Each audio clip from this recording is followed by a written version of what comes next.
আমি ফারুক আহমেদ চিন্তা টিউটোরিয়াল হোমের পক্ষ থেকে সবাইকে শুভেচ্ছা। প্রিয় শিক্ষার্থী, আমরা গত ক্লাসে ভেক্টর নিয়ে আলোচনা করছিলাম।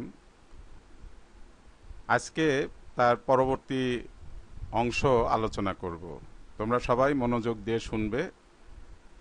বিষয়টি আজকের ক্লাসটা খুবই গুরুত্বপূর্ণ এবং এটা খুব মনোযোগ দিয়ে শুনতে হবে সবাইকে। তাহলে আমরা শুরু করি ভেক্টরের দ্বিতীয় ক্লাস। গত ক্লাসে আমরা বলেছিলাম ভেক্টর তীরের কথা বলেছিলাম, সেখান থেকে ভেক্টরের যে লব্ধি, দুটি ভেক্টরের লব্ধির মানকে কিভাবে প্রকাশ করা হয় এবং ভেক্টরের দিক সাপেক্ষে লব্ধির মান কখনো ভেক্টর দুটির মানের সমষ্টির সমান হয়, কখনো ভেক্টর দুটির মানের অন্তর্ফলের সমান হয়, আবার কখনো অন্য কিছু হয়। গত ক্লাসে আমরা এই পর্যন্ত আলোচনা করেছিলাম। আজকে এই বিষয়টি বিস্তারিত আমরা বলবো। এখানে এ আর বি এর মধ্যে একটা ভেক্টর তীর দেখা যাচ্ছে, পি ভেক্টর, এবং বি এবং সি এর মধ্যে আর একটা ভেক্টর, কিউ ভেক্টর। এই দুটা ভেক্টরের লব্ধির মান এবং দিক আমরা এখন দেখব, নির্ণয় করব। মূল নীতিটা হলো যে আমরা বলেছিলাম যে প্রথম ভেক্টরের শীর্ষবিন্দু থেকে দ্বিতীয় ভেক্টরের পাদবিন্দু স্থাপন করে আমরা এঁকে যাব। তাহলে এখানে পি ভেক্টরের শীর্ষবিন্দু, এই শীর্ষবিন্দু থেকে কিউ ভেক্টরের পাদবিন্দু স্থাপন করে আমরা আঁকলাম। এখন আরও বলা হয়েছিল যে লব্ধি যেটা হয় সেটা হলো যে সর্বপ্রথম যে ভেক্টরটি থাকে তার পাদবিন্দু এবং সর্বশেষ ভেক্টরের শীর্ষবিন্দুর সংযোগকারী রেখাংশ বা তার মধ্যে রাখা একটা তীরের সাহায্যে আমরা লব্ধিকে প্রকাশ করতে পারি। তাহলে এখানে যেটা দেখা যাচ্ছে এ এবং সি এর মধ্যে যে সবুজ রঙের তীরটি দেখা যাচ্ছে, এটা হচ্ছে পি ভেক্টর এবং কিউ ভেক্টরের লব্ধি নির্দেশ করছে। এখানে এইগুলোকে কিভাবে প্রকাশ করা হয়, পি ভেক্টর দুইটা বিন্দুর সংযোগকারী ভেক্টরকে আমরা এই যে এইভাবে প্রকাশ করব। প্রথম বিন্দু, তার পরবর্তী বিন্দু, উপরে ভেক্টর চিহ্ন। এবং স্কেলের কথা বলেছিলাম, স্কেল অনুসারে এ বি এর যে দৈর্ঘ্য, সেই দৈর্ঘ্যটা দিয়ে পি ভেক্টরের মান নির্ধারিত হবে, বিসি এর দৈর্ঘ্য দ্বারা কিউ ভেক্টরের মান, এবং একইভাবে এসি এর দৈর্ঘ্য দ্বারা আর ভেক্টরের মান নির্ধারিত হবে। এই পরিচয়গুলো এখানে দিয়ে রাখা হলো। এখন আমরা পরবর্তীতে এগুলোর মধ্যে সম্পর্ক কি, অর্থাৎ এ বি, বিসি, এসি, অর্থাৎ লব্ধির সাথে ভেক্টরের মান আর তাদের মধ্যবর্তী কোণ, এই যে এখানে কোণ, ভেক্টর দুটির মধ্যবর্তী কোণ হচ্ছে পি ভেক্টর আর এই কিউ ভেক্টর, এদের মধ্যবর্তী কোণ হচ্ছে আলফা। এই পি এর মান, কিউ এর মান এবং আলফার সাথে আর এর মানের কি সম্পর্ক সেটা আমরা দেখতে চাচ্ছি। তো এখানে এ বি এর যে বর্ধিতাংশ, তার উপর সিডি লম্ব টানা হয়েছে। এখানে ভেক্টর দুটির মধ্যবর্তী কোণ তাহলে কি হচ্ছে, সিবিডি। এই কোণটাকে আমরা আলফা দিয়ে সূচিত করলাম। আর লব্ধির যে দিক, এসি রেখা এই এ বি এর সাথে অর্থাৎ পি ভেক্টরের ক্রিয়ারেখার সাথে যে কোণ তৈরি করেছে, সেটা সিএডি। এই কোণটাকে আমরা থিটা দিয়ে সূচিত করলাম। এখন এই যে ত্রিভুজটা বিসিডি, যে ত্রিভুজ, এই ত্রিভুজ একটা সমকোণী ত্রিভুজ, কারণ সিডি এখানে এ বি এর বর্ধিতাংশের উপর লম্ব। তো সমকোণী ত্রিভুজে একটা বিষয় খুব সহজে বের করা যায়, সেটা হচ্ছে যে কোনো কোণ সংলগ্ন বাহু এবং কোণের বিপরীত বাহু, আমরা যদি এই কোণ অতিভুজ এর মাধ্যমে এই কোণ সংলগ্ন বাহু কোণের বিপরীত বাহুকে খুব সহজে মনে রাখতে পারি, এটা ত্রিকোণমিতির নিয়ম অনুসারে। সেটা হচ্ছে যে কোণ সংলগ্ন বাহুর দৈর্ঘ্য হবে অতিভুজের দৈর্ঘ্য গুণন কোণের কস, মানে কোণের কোসাইন।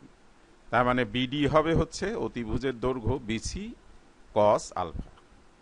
আবার সিডি হবে অতিভুজের দৈর্ঘ্য গুণন কোণের সাইন, বিপরীত কোণ। সিডি এর বিপরীত কোণ যেটা, সেটা লম্বর ক্ষেত্রে বিপরীত কোণটা, তো ওই কোণেরই সাইন। আর পিথাগোরাসের উপপাদ্য থেকে তোমরা জানো সেটা হচ্ছে যে BD square plus CD square is equal to BC square. এই পর্যন্ত আমরা এখানে বের করে রেখে দিলাম। এর পরবর্তীতে হিসাবে যাই আমরা। এখন সমকোণী ত্রিভুজ এসিডি এই সমকোণী ত্রিভুজ থেকে আমরা যেটা পাচ্ছি সেটা হচ্ছে যে পিথাগোরাসের উপপাদ্য অনুসারে AC square is equal eddy square plus CD square. আবার এডি এখানে দেখা যাচ্ছে চিত্রের মধ্যে, এডি মানে হচ্ছে এ বি প্লাস বিডি, তার মানে AC square is equal to A B plus BD whole square plus CD square. এখন এটা এ প্লাস বি হোল স্কোয়ারের ফর্মুলায় আমরা ভেঙে দিলাম, ভেঙে এটা পাওয়া গেল। তার মানে দাঁড়াচ্ছে যে A C square is equal to A B square plus two A B, ওই যে বিডি ছিল হচ্ছে বিসি কস আলফা, আর BD square plus CD square এটা হচ্ছে বিসি স্কোয়ার। এইগুলো এখন তাহলে কি দাঁড়াচ্ছে আমাদের ওখানে নির্দেশ করা হয়েছিল আগের চিত্রে, সেটা হচ্ছে যে এসি মানে হচ্ছে আর, আর R square is equal to A B মানে P, P square two P Q A B P, BC হচ্ছে কিউ কস আলফা। এই বিসি মানে হচ্ছে কিউ, বিসি স্কোয়ার মানে কিউ স্কোয়ার, এখানে লেখা হয়েছে বিসি স্কোয়ার, ওইটা স্কোয়ারগুলো এক পাশে লিখে এভাবে যেভাবে লেখা হয় আর কি। অর্থাৎ R is equal to root over P square plus Q square plus two P Q cos alpha. একইভাবে আমরা দিক নির্ণয়ের জন্য এই ত্রিভুজ থেকেই যেটা পাচ্ছি সেটা হলো যে সিএডি কোণের ট্যানজেন্ট, ট্যান কোণ সিএডি, এটা হচ্ছে লম্ব সিডি ডিভাইডেড বাই ভূমি হচ্ছে এডি। এখন এখানে সিডি আগে আমরা বের করে রেখেছিলাম, সিডি মানে হচ্ছে কিউ সাইন আলফা, মানে বিসি সাইন আলফা ছিল, বিসি মানে কিউ। আবার এডি হচ্ছে এ B plus BD, A B তো পি আর বিডি হচ্ছে বিসি কস আলফা অর্থাৎ কিউ কস আলফা। এই পর্যন্ত সবাই নিশ্চয়ই বুঝতে পেরেছো। এখন একটা প্রশ্ন হচ্ছে যে এই সূত্রটা, এই যে ফর্মুলাটা, এটা তোমরা একটা সামান্তরিকের সূত্রের সাহায্যে বের করে এসেছো সবসময়। সামান্তরিক সূত্রটাকে এমনভাবে তোমরা মনে করো যেন মনে হয় যেন সামান্তরিক সূত্র আলাদা একটা কিছু। আসলে সামান্তরিক সূত্র আলাদা কিছু না, এটা ভেক্টরের যে যোগের নীতি, ভেক্টরের মূল নীতি, যে তীর দিয়ে আমরা যেগুলো প্রকাশ করেছি বুঝিয়েছি, সেই নীতির বাইরে কিছুই না। বিষয়টি পরিষ্কার হওয়ার জন্য লক্ষ্য করো, সেটা হচ্ছে যে এখানে এই আগের চিত্রে যেটা আমরা দেখেছিলাম সেই একই রকম ভাবে বিষয়টি আছে। এখানে এই যে পি ভেক্টর, তারপরে কিউ ভেক্টর, এদের লব্ধি হচ্ছে আর ভেক্টর। এখন আমরা বলেছিলাম যে এই ভেক্টর তীরগুলোকে না ঘুরিয়ে যেখানে খুশি সেখানে সরানো যায়, সরালে হিসাব নিকাশের কোনো হেরফের হবে না। আমরা যেখানে খুশি আমাদের পছন্দ মতো শেপ তৈরির জন্য না ঘুরিয়ে সরিয়ে সেই শেপটা তৈরি করি, সেই তারই ধারাবাহিকতা একটা শেপ আমরা পাই, সেটা হচ্ছে সামান্তরিক। লক্ষ্য করো সেটা হচ্ছে এমন, এই যে ওখান থেকে তীরটা খুলে নিয়ে আমরা এ বিন্দুতে নিয়ে সেট করে দিলাম, অর্থাৎ কিউ ভেক্টরটা এখন এ এবং ই এর মধ্যে আছে। এখন এই এ বিন্দু থেকে দুইটা রেখা এ বি এবং এই দুইটা রেখা একটা সামান্তরিকের দুটি সন্নিহিত বাহু হিসাবে ধরা যায় আর কি। ধরে আমরা সামান্তরিকটাকে কমপ্লিট করতে পারি। এই যে সামান্তরিকটা আমাদের কমপ্লিট হয়ে গেল, এই হচ্ছে সামান্তরিক। এখন তোমরা এই যে আমরা ভেক্টরের নীতি ব্যবহার করে যে সামান্তরিক তৈরি করলাম, এই নীতির উপর ভিত্তি করে সামান্তরিকের সূত্র, তাহলে কি দাঁড়াচ্ছে এখানে? এখানে লেখা হয়েছে, তোমরা এটা নিজেরাও এগুলো মনের মধ্যে সাজিয়ে বলতে পারো। সেটা হচ্ছে যে কোনো সামান্তরিকের দুটি সন্নিহিত বাহু দ্বারা দ্বিকেয় মানে সূচিত ভেক্টরের লব্ধি সামান্তরিকের ওই বিন্দুগামী কর্ণ দ্বারা দ্বিকেয় মানে সূচিত হবে। সিম্পল ব্যাপার। যেভাবে যেভাবে এটাকে সেট করা হলো, ওই ব্যাপারটা যদি অনুধাবন করতে পারো, ওই ব্যাপারটা যদি বুঝে নিতে পারো, তাহলে এখানে এই যে সামান্তরিকের সূত্র আলাদা করে মুখস্থ করার কোনো দরকারই পড়বে না। এখানে কিছু বিভ্রান্তি সবসময় লক্ষ্য করা যায়, সেটা হচ্ছে যে কতগুলো কথা বলা হয়, সেই কথাগুলো কিন্তু ভেক্টরের এই নীতির সাথে কোনো সামঞ্জস্যপূর্ণ বিষয় নয়। যেমন একটা কথা বলা হয় যে এক বিন্দুতে ক্রিয়ারত ভেক্টর, এই কথাটা এখানে কোনোভাবেই প্রযোজ্য না। কারণ তোমাদের গত ক্লাসের কথা মনে আছে, সেটা হচ্ছে যে একজন লোক পূর্ব দিক বরাবর 4 কিলোমিটার এবং পরবর্তীতে উত্তর দিক বরাবর যে 3 কিলোমিটার গেল, সেটাকে আমরা ভেক্টরের সাহায্যে দেখিয়েছিলাম। সেটাও কিন্তু সামান্তরিকের সূত্রের সাহায্যে এইভাবেই তার সম্মিলিত ফল বা লব্ধি বের করে দেখানো সম্ভব। কাজে ওখানে কিন্তু এক বিন্দুতে কোনোভাবেই ক্রিয়ারত বলে কোনো কথা নেই। এটা একটা বিভ্রান্তিকর ব্যাপার। এই জিনিসটা এর সূত্রের মধ্যে কোনো নীতি অনুসারে আসে না। আর একটা বিষয় আছে যে একই কালে ক্রিয়ারত, একই কালেও কিন্তু না। এখানে এই বিষয়টা হচ্ছে যে পূর্ব দিক বরাবর 4 কিলোমিটার যাওয়ার পরের ঘটনা হচ্ছে উত্তর দিক বরাবর 3 কিলোমিটার যাওয়া, আমরা কিন্তু দেখেছি। কারণ একই কালে এখানে যে কথাটা, এটাও কিন্তু কোনোভাবেই প্রযোজ্য নয়। আর একটা বিষয় বিভ্রান্তিকর আছে, সেটা হলো যে জাতের কথা বলা, যে এক জাতীয় ভেক্টর হতে হবে। এক জাতীয় ভেক্টর, ভেক্টর যখন আমরা বলছি তখন কিন্তু ভেক্টরের আর কোনো ভেক্টর একটা যে বৈশিষ্ট্য, এই যে দিক রাশিগুলোর কেবলমাত্র এই বৈশিষ্ট্য নিয়ে কিভাবে কাজ করা যায়, এগুলো কিভাবে হিসাব নিকাশ করা যায়, সমস্ত কিছুর জন্য প্রযোজ্য হবে, সেইটা কিন্তু এখানে বলা হয়েছে। কাজেই এক জাতীয় বলাটা একটা বাহুল্য ব্যাপার, সেটাও এখানে আমরা এই নীতির মধ্যে আসে না। ভেক্টর বললে আর ওইটার সাথে সামঞ্জস্যপূর্ণ কিছু থাকবে না, কাজেই ওইটাও বাড়তি কথা, ওই কথারও কোনো দরকার নেই। কাজেই সামান্তরিক সূত্র যদি বলতেই হয় ভেক্টরের নীতি অনুসারে, সেই কথাটা তোমরা এভাবে বলবে যে কোনো সামান্তরিকের দুটি সন্নিহিত বাহু দ্বারা দ্বিকেয় মানে সূচিত ভেক্টরের লব্ধি সামান্তরিকের ওই বিন্দুগামী কর্ণ দ্বারা দ্বিকেয় মানে সূচিত করা যায়। তোমরাও এই কথাগুলো পরিষ্কার বুঝ যদি তোমরা নিয়ে ফেলো, তাহলে এই কথাগুলো তোমরা নিজেরাই সাজিয়ে এর থেকে ভিন্নভাবেও বলতে পারো, কিন্তু ওই পয়েন্টগুলোর কোনো দরকার নেই। সামান্তরিকের সূত্রের সাথে ওর কোনো সূত্র, সামান্তরিকের কিন্তু আলাদা কোনো বিষয় না।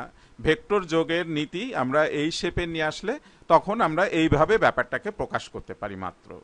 এটাকে পরে অন্য অন্য কাজে আমরা ব্যবহার করব, কাজে লাগাবো, সেটা ভিন্ন কথা।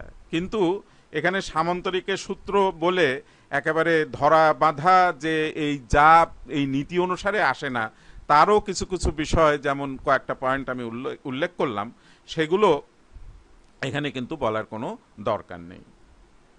মনে প্রশ্ন রাখতে হবে, প্রশ্ন না রাখলে কিন্তু শেখা যাবে না। প্রশ্নটা খুব জরুরি। যে কোনো বিজ্ঞানের যে কোনো কিছুই শিখবে তোমরা, তখন কিন্তু প্রশ্ন রাখবে যে কোন নীতির উপর ভিত্তি করে এই কথাগুলো বলা হচ্ছে। এখানে কিন্তু ভেক্টরের আমরা একটা নীতির কথা বলেছি, ভেক্টর যোজনের নীতি।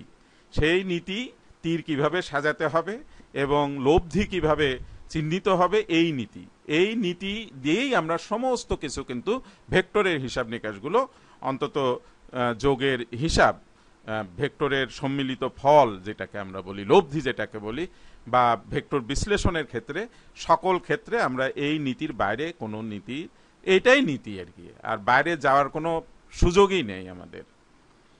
তো আশা করি এই পর্যন্ত বুঝতে পেরেছো। এখন আমরা কতগুলো বিশেষ ক্ষেত্র দেখব আর কি এখান থেকে। সেই বিশেষ ক্ষেত্রগুলো আমরা যে লব্ধির মান, যেটা লব্ধির মান, এই যে সমীকরণটা পেলাম, এই সমীকরণটাকে আমরা বিশেষ বিশেষ ক্ষেত্রে প্রয়োগ করব এবং তার সাথে সাথে সেগুলোর চিত্র কেমন হবে সেই বিষয়গুলো আমরা এখানে উল্লেখ করব।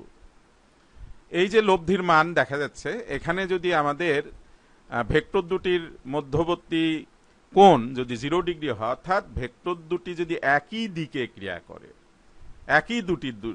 একই দিকের দুটি ভেক্টর, সেটা যদি হয় তাহলে আমাদের সেই ক্ষেত্রে লব্ধির মান কি হবে এবং দিকই বা কি হবে। এখানে খেয়াল করো, পি একটা ভেক্টর দেখা যাচ্ছে, আর একটা ভেক্টর হচ্ছে কিউ, একই দিকে আছে। আমরা একই বিন্দু থেকেই দেখাচ্ছি, কিন্তু একই বিন্দু থেকে নাও হতে পারে, একই দিকে থাকলেই চলবে আর কি। একই দিকে দুইটা ভেক্টর পি এবং কিউ। তাহলে আমাদের মূলনীতি কি, যে পি ভেক্টর যোগ কিউ ভেক্টর যদি আমরা চাই, তাহলে পি ভেক্টরের এখানে শীর্ষবিন্দুতে কিউ ভেক্টরের পাদবিন্দু রাখতে হবে। তারপরে পি ভেক্টরের পাদবিন্দু থেকে কিউ ভেক্টরের শীর্ষবিন্দু পর্যন্ত যে তীর, সেটাই হচ্ছে স্কেল অনুসারে এই দুটা ভেক্টরের ভেক্টর সমষ্টির মান বা লব্ধির মান আমরা ওই তীরের দৈর্ঘ্য থেকে পরিমাপ করে ফেলতে পারবো। লক্ষ্য করো যে কিউ ভেক্টরের পাদবিন্দু পি ভেক্টরের শীর্ষবিন্দুতে গেলে কি হয় এবং তার পরিপ্রেক্ষিতে লব্ধিটা কেমন হবে। এই যে লক্ষ্য করো, এই হলো, এই যে তারপরে ওই লব্ধিটা পি ভেক্টর আর কিউ ভেক্টরের পি ভেক্টরের পাদবিন্দু থেকে কিউ ভেক্টরের শীর্ষবিন্দু পর্যন্ত এই যে লব্ধি আমরা পেয়ে গেলাম, ওটা ডিজলভ হয়ে গেল, ওটার ফলাফল রূপে এইটা আমরা পেয়ে গেলাম আর কি। তার মানে এখানে যে বিষয়টি দাঁড়াচ্ছে স্পষ্টত, সেটা হচ্ছে যে গাণিতিকভাবেও আমরা আলফার মান যদি এখানে 0 ডিগ্রি বসিয়ে দিই, তাহলে এখানে P square plus Q square plus 2 P Q into 1 আসবে। তার মানে P plus Q whole square, সেখান থেকে আমাদের স্কোয়ার রুটটা উঠে যাবে, উঠে গেলে এখানে প্লাসই হবে, কারণ হচ্ছে এই পি কিউ কখনো ঋণাত্মক নয়, ভেক্টরের মান কখনোই ঋণাত্মক হবে না। অর্থাৎ এখানে আমরা লব্ধির মান যেটা পাচ্ছি, ওই যে গত ক্লাসে বলেছিলাম যে কখনো ভেক্টর দুটির মানের সমষ্টির সমান হয়, এখানে তোমরা সেই কি পরিস্থিতিতে সমষ্টির সমান হচ্ছে গাণিতিকভাবে এবং আমরা গ্রাফিক্যালি ব্যাপারটাকে ব্যাখ্যা করলাম। আর একটা বিষয় হচ্ছে যে কোসাইন অনুপাতের, এগুলো যখন ম্যাথমেটিক্সের ক্লাস হবে তখন বিস্তারিত আলোচনা করা হবে। কোসাইন অনুপাতের সর্বোচ্চ মান 1 এর বেশি এটা হয় না। তো কাজেই এখানে ভেক্টরের যে লব্ধির মান, এটাই হচ্ছে সর্বোচ্চ মান। যেহেতু এখানে নির্ভর করতেছে শুধুমাত্র এইটার উপর, এখানে যদি হেরফের কিছু হয়, কারণ পি এর মান কিউ এর মান যদি অপরিবর্তিত থাকে, দুইটা নির্দিষ্ট ভেক্টর হয়, তাহলে পরে সবসময় যেটা এই আর এর মান নির্ভর করবে কিসের উপর, এই আলফার উপর। তা আলফা 0 ডিগ্রি হলে কোসাইনের মান হয় হচ্ছে 1 এবং 1ই হচ্ছে কোসাইনের সর্বোচ্চ মান, আর এইটার সর্বোচ্চ মানের জন্য এই আর এর মানও সর্বোচ্চ হবে। তার মানে এই দুটি ভেক্টরের লব্ধির যে সর্বোচ্চ মান, সেটা হচ্ছে ভেক্টর দুটির মানের সমষ্টির সমান হবে। এটাও আমরা এখান থেকে শিখে ফেললাম। পরবর্তীতে কখন বিয়োগফল হবে দেখি। এই যে আমাদের মূল সমীকরণ হচ্ছে এইটা, এই সমীকরণ। এখন যদি পরস্পর বিপরীত অভিমুখে ভেক্টর দুটি ক্রিয়া করে, এই যে যেমন দেখা যাচ্ছে পি ভেক্টর দিক যেদিকে, কিউ ভেক্টরের দিক তার উল্টো দিকে, অর্থাৎ কোণ হচ্ছে 180 ডিগ্রি। কোণের বিষয় নিয়ে আমরা ম্যাথমেটিক্সের যখন ক্লাস হবে, কোণ নিয়ে অনেক সমস্যা আছে, সেই এখানে বড় হয়ে যাবে। কোণের বিষয় নিয়ে বিস্তারিত আমরা আলোচনা করব সেই ক্লাসে। তো এখন এটা হচ্ছে যে কোণ, এদের মধ্যবর্তী কোণ হচ্ছে 180 ডিগ্রি, অর্থাৎ পরস্পর বিপরীত। তাহলে এখন নিয়ম কিন্তু আগের মতোই থাকবে। সেটা হচ্ছে যে এখানে দুই রকমের ব্যাপার দেখা যাবে। একটা হচ্ছে যে পি এর মান যদি কিউ এর মানের চাইতে বড় হয়, সেই ক্ষেত্রে কি হবে, আর পি এর মান যদি কিউ এর মানের চাইতে ছোট হয়, সেই ক্ষেত্রে কি হবে। সেই বিষয়গুলো আমরা এখান থেকে একটু দেখি। নিয়ম একই, মূলনীতি একই, অর্থাৎ প্রথম ভেক্টরের শীর্ষবিন্দুতে পরবর্তীটির পাদবিন্দু স্থাপন করে আমরা আঁকবো আর কি। তো দেখা যাক এখানে এই যে হলো, তার মানে এই পরবর্তী ভেক্টর যেহেতু বিপরীত এসে ওই লাল অংশটুকুকে এটা খেয়ে ফেললো, যতটুকু লাল বেঁচে থাকলো ততটুকু এর ফলাফল। অর্থাৎ এখানে এই যে যতটুকু লাল দেখা যাচ্ছে সেটাকে আমরা ফলাফল রূপে এই যে ফলাফল, এবং সেটা হচ্ছে অবশ্যই পি এর দিকে, যেহেতু পি এরটাই অবশিষ্ট পি এর অংশটাই বেঁচে ছিল, পি এর দিকটা যেদিকে সেই দিকেই ফলাফলের দিক হবে আর কি। পরবর্তীতে যখন পি কিউ এর চাইতে ছোট হয় তখন দেখা যাক কি হচ্ছে। একই নিয়ম, এখন দেখা যাচ্ছে যে লাল সম্পূর্ণ ঢেকে গেছে, কিছু হলুদ অংশ, মানে এই যে হলুদ অংশ এতটুকু অবশেষ আছে, এবং সেইটার দিক হবে কিউ এর দিকে, এই যে তার দিক এবং মান, এটা হচ্ছে লব্ধি। তার মানে এই ক্ষেত্রে আমরা পাচ্ছি R is equal to Q minus P. প্রথমে পেয়েছিলাম R is equal to P minus Q. এখন এখানেও কিন্তু এই বিষয়টা এরকম ভাবে আসে, সেটা হলো যে আমরা যদি এই -1 বসাই তাহলে এই ভিতরে আমরা P minus Q whole square দিতে পারি। কারো কারো ধারণা যে স্কোয়ারে হোল স্কোয়ারের জন্য স্কোয়ার রুট উঠে যাবে, তাহলে পি মাইনাস কিউ, তাহলে কিউ মাইনাস পি কিভাবে আসতেছে এই গাণিতিক জায়গা থেকে। তো এখানে ওই স্কোয়ার রুটের একটা বিষয় আছে, স্কোয়ার রুটের মান কখনো, এই ফলাফল কখনো ঋণাত্মক হয় না, এই বিষয়েও আমরা ম্যাথমেটিক্স ক্লাসে বিস্তারিত জানবো, কারণ এই ব্যাপারটা নিয়েও অনেক সমস্যা রয়ে গেছে আর কি শিক্ষার্থীদের মধ্যে। তো এখানে দুইটা একসাথে যদি আমরা লিখি, আমরা যদি না জানি যে কোনটা বড় কোনটা, এই যে ভাইস ভার্সা এরকম দিতে পারি, ডিফারেন্স সাইন, এটা যে পি ডিফারেন্স কিউ, যেটা বড় বড়টা থেকে ছোটটার অন্তর্ফল নির্দেশ করে। এটা এই বিষয় কতকগুলো বিষয় জানতে হবে, সেটা হচ্ছে যে প্রতীকগুলো চিনে রাখা দরকার। এই যে আর মানে অনেক সময় এরকমের প্রতীক এরকম দিলে স্টুডেন্টরা ঠিক বুঝছে, কিন্তু এটা কিন্তু আসলে আর এর মান, আর এর মানকে এভাবে লেখা হয়, এই যে পি আর কিউ ভেক্টরের লব্ধির মান, ভেক্টর সমষ্টির মান এইভাবে লেখা হয়, অর্থাৎ এইটার সমান এইটা। তো আজকের মতো আমরা এখানেই রাখবো। আগামী ক্লাসে আরো ভেক্টর বিশ্লেষণ, আরো গুরুত্বপূর্ণ ক্লাস। আজকের ক্লাস তোমরা মনোযোগ দিয়ে দেখবে, বারবার দেখবে, বিষয়টি বুঝতে হবে। এই বিষয়টি যদি বুঝতে পারো তাহলে পরবর্তীতে তোমাদের ভেক্টর নিয়ে কোনো সমস্যা থাকবে না। আমার যে লেকচারগুলো যদি ধারাবাহিকভাবে শুনে থাকো, শোনো, তাহলে পরে কোনো রকমের সমস্যা আশা করি থাকবে না। তো যারা গত ভিডিওটি দেখোনি তারা দেখে নিও, কারণ হচ্ছে একটা এগুলো ধারাবাহিকভাবে বুঝতে হয়, একটা না বুঝলে আর একটা বুঝতে অসুবিধা হয়, সেজন্য ওইটা দেখে নিও। সবাই সুস্থ থেকো, ভালো থেকো, সবাইকে শুভেচ্ছা এবং ধন্যবাদ।